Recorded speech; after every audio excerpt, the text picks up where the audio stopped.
আল্লাহ রাব্বুল আলামিন সূরা ইনফিতরের 11 এবং 12 নম্বর আয়াতে জানিয়ে দিচ্ছেন, আল্লাহ তাআলা বলেন, কিরামান কাতিবিনা ইয়ালামুনা মা তাফআলুন। আমাদের প্রত্যেকের সাথে ফেরেশতা আছে কিনা? আমরা মনে করি যে আমাদের ডান কাঁধে একজন, বাঁ কাঁধে একজন ফেরেশতা, একজনের নাম কিরামান আর একজনের নাম কাতিবিন, মনে করি কিনা? কিন্তু না, এই দুইজন ফেরেশতা হলো সম্মানিত আমল লেখকদ্বয় ফেরেশতা, যা আমাদের সকলের সাথে আছে। আল্লাহ তাআলা বলেন, ও বান্দারা শোনো, তোমরা দুনিয়াতে যা কিছু করো আমি আমার ফেরেশতা দ্বারা সব কিছু লিপিবদ্ধ করি।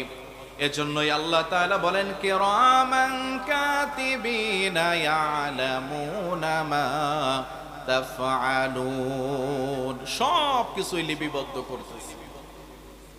3 নম্বর আল্লাহ তাআলা বলেন, এই জমিন, যেই জমিনে বসে আমরা কোরআনের কথা বলছি, আল্লাহ রাসূলের জবানের কথা শুনছি, এই জমিনটাও কাল কিয়ামতের ময়দানে আমার আপনার পক্ষে বিপক্ষে সাক্ষ্য হয়ে যাবে।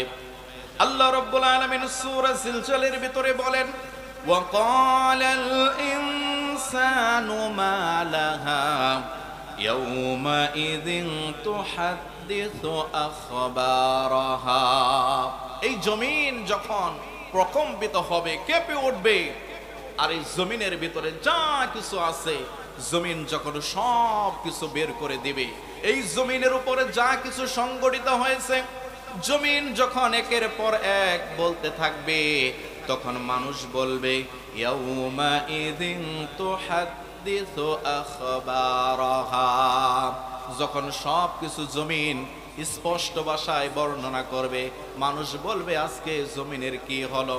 এমনও কিছু কর্ম করতে হবে, এমন গুনাহ ছেড়ে দিতে হবে, যেই গুনাহগুলো, আমল নামাগুলো কাল কিয়ামতের ময়দানে আল্লাহর সামনে পাঠ করতে আমরা লজ্জাবোধ করি। কথা বলেন ঠিক কিনা?